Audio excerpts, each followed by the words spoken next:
Some facts show that this cruel act was done deliberately, and the perpetrator was very clever in hiding all his evil deeds. Jamaluddin was born in 1964 from Senegan District, Nagan Raya, Aish, and worked as a young chief judge at the Medan City Court. Jamal had a happy family and lived with his wife Qatar Miani in the Royal Monaco residential area, house number B22, Aswad Road, Medan. They had 2 children, Kenny Akbari and Rajif Fandi, 2 brothers with a 5-year age gap and very close to each other. Jamal's family also lived a comfortable life in terms of material things and lacked nothing. However, that happiness suddenly ended when they decided to divorce. Not long after that, Jamal, now a widower, got to know Zuraida Hanum, a woman who had also lost her husband and had a child from a previous marriage.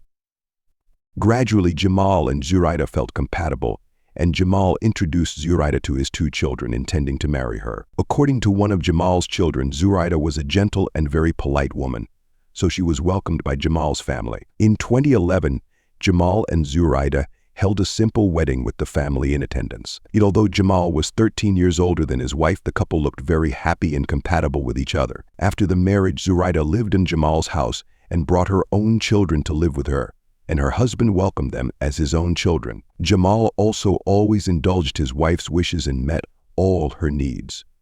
Their married life was very warm, and they had a daughter named Hanza. The couple's life became more and more prosperous, and Zuraida also had many promising businesses. From some of her Facebook posts, Zuraida shows that she has a real estate business and highway construction. In addition to posting about her business, she also regularly shares her daily activities. In many photos, Zuraida looks very young and beautiful, wearing luxurious jewelry. She often appears with a group of friends who are the wives of high-ranking officials. Besides, Zuraida never misses posting affectionate photos with Jamal and the warmth of their family. Despite being busy with outside activities, Zuraida still takes care of Jamal and prepares everything for him before going to work. However, on Friday, December 29, 2019, Jamal did not come to work as usual. By noon, he had not appeared at the office. A colleague named Aaron Tua Damanik was worried and asked about Jamal. Meanwhile, at another location, 2 villagers discovered Jamal's Land Cruiser overturned in a ravine in the palm plantation area of Sukarame village.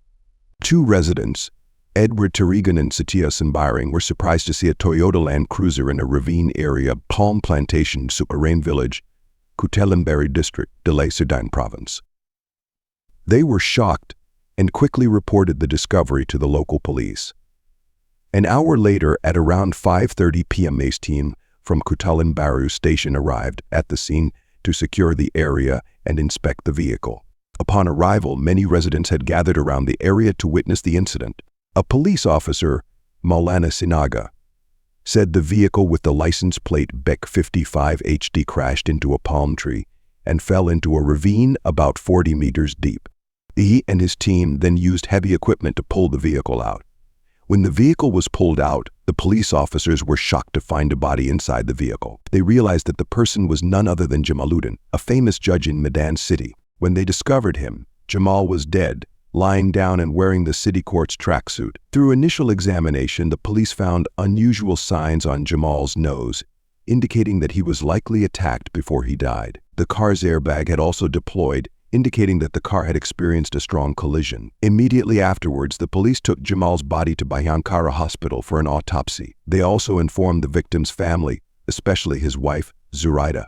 When she heard the news, Zuraida was shocked and cried. She and her stepchild Kenny went to the hospital to see Jamal's body. When she arrived at the parking lot, Zuraida was surrounded by reporters for an interview, but she could not say anything because she was too shocked by what happened to her husband. Zuraida could only sob and almost faint, and she was comforted by Kenny and some other relatives. Afterwards, Zuraida and Kenny went into the room where Jamal's body was being preserved. There, Zuraida's cries echoed throughout the room. However, Kenny noticed something strange on her father's face. She discovered signs of bruising on the left side of Jamal's nose, which made Kenny suspect that her father's death was not an accident, but a deliberate murder. To verify her suspicions, Kenny had to wait for the autopsy results from the police. The next day, on November 30th, Jamal's body was brought to his parents' home in Sokbil village. Nagan Raya district, Ashi province. At the same time, Zoraida was also present to prepare for the funeral. She cried bitterly and leaned on other family members to comfort her. Jamal's death was a huge shock to his family and colleagues.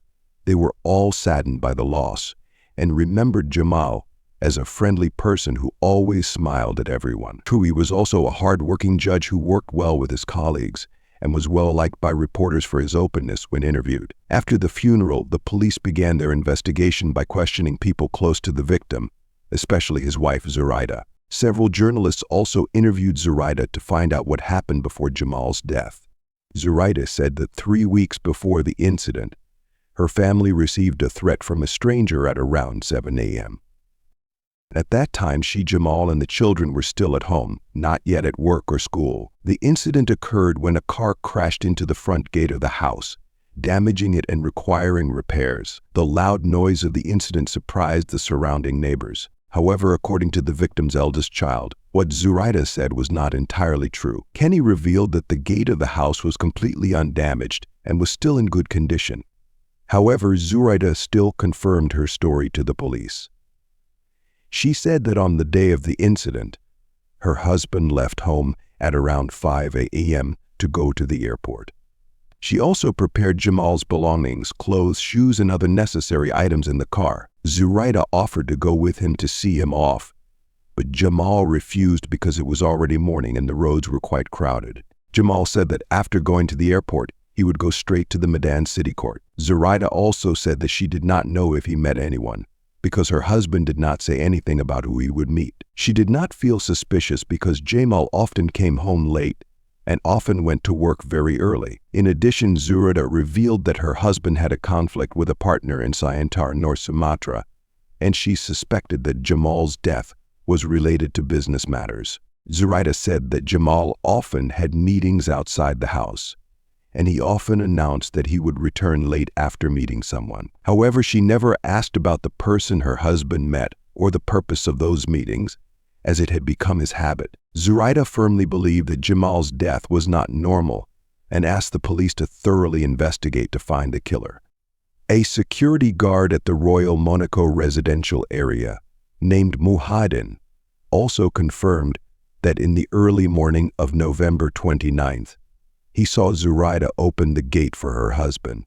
Medan said that he did not know if Jamal was with someone or alone, but it was clear that his wife opened the gate. However, all these statements were dismissed after the police released the autopsy results on December 4, 2019.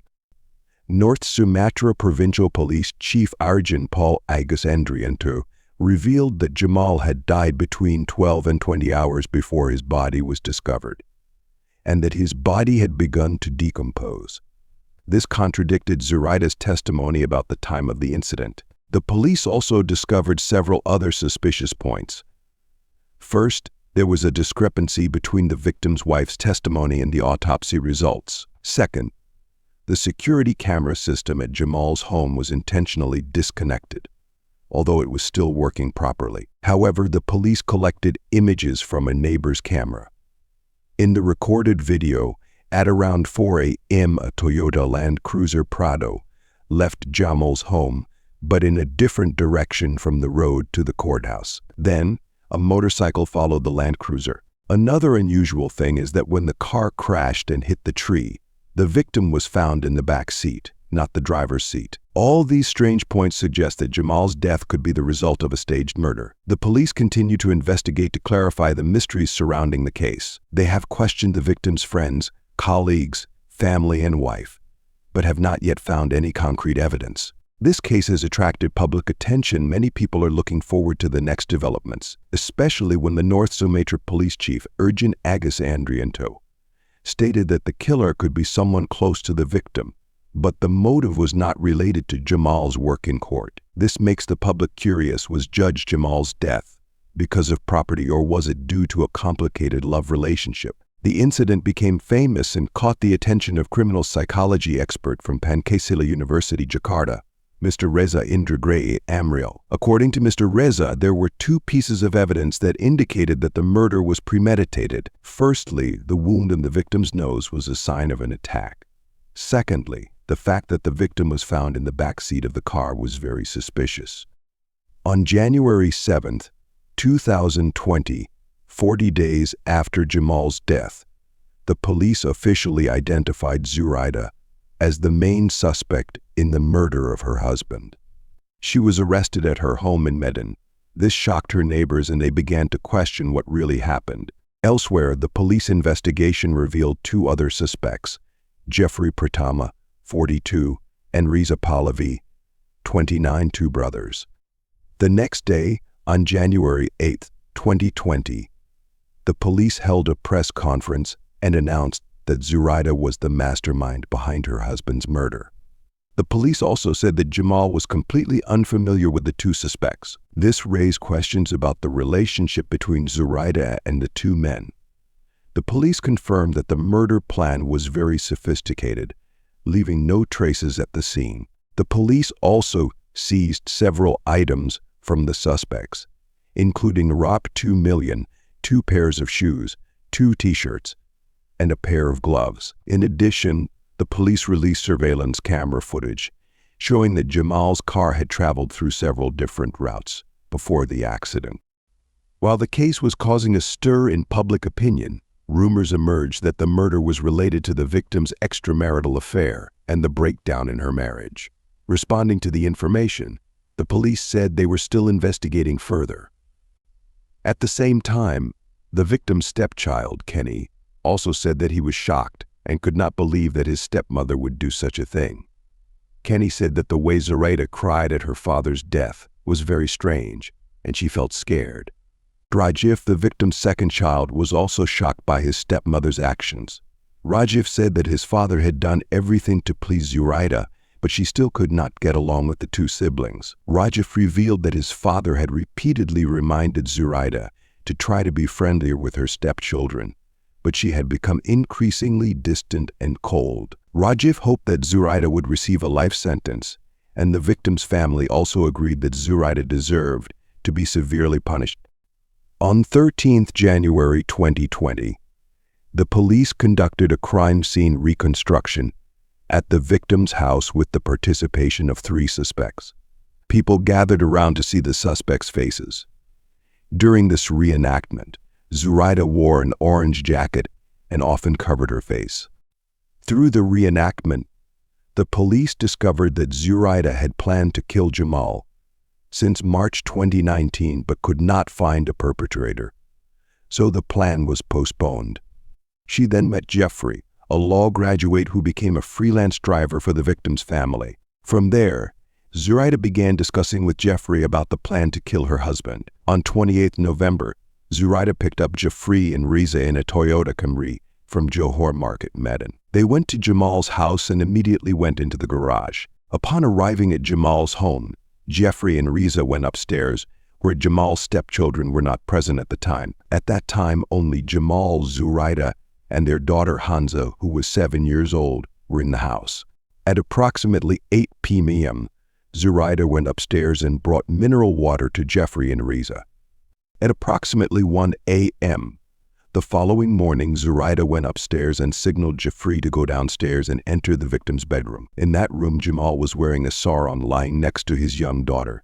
Zuraida was lying between her daughter and Jamal. After entering the room, Riza took a towel from the bed and stood facing Jamal, covering the victim's nose and mouth with the towel. Jeffrey climbed onto the bed and held Jamal's hands, while Zuraida lay on her husband's left side and pressed against his legs. What's more frightening is that she did this right next to their daughter, who had woken up but was reassured by her mother to continue sleeping. When Jamal stopped moving, Jeffrey and Riza checked his abdomen to confirm that he had stopped breathing. After making sure that Jamal was dead, Zuraida ordered Jeffrey and Riza to return to the 3rd floor. Then what's more terrifying is that Zuraida slept next to Jamal's body for several hours. However, not long after, Jamal's face began to turn red. So at around 3 a.m., Zuraida called Jeffrey and Riza down to discuss it again. The 3 suspects discussed their original plan to stage Jamal's death as a heart attack. However, due to the red marks on his face, They decided to change their plan and pretend that Jamal had been in a car accident. They agreed to push Jamal's car down a ravine in the palm plantation area to make it look like an accident. Zoraida dressed in Jamal's work clothes and uniform. Jeffrey and Reza put Jamal's body in the car and drove to the ravine. Upon arrival, Jeffrey jumped out of the car while it was still running, with the gear shift in D, causing the car to roll down the ravine. Jeffrey then got on Reza's motorbike, and the two quickly left the scene.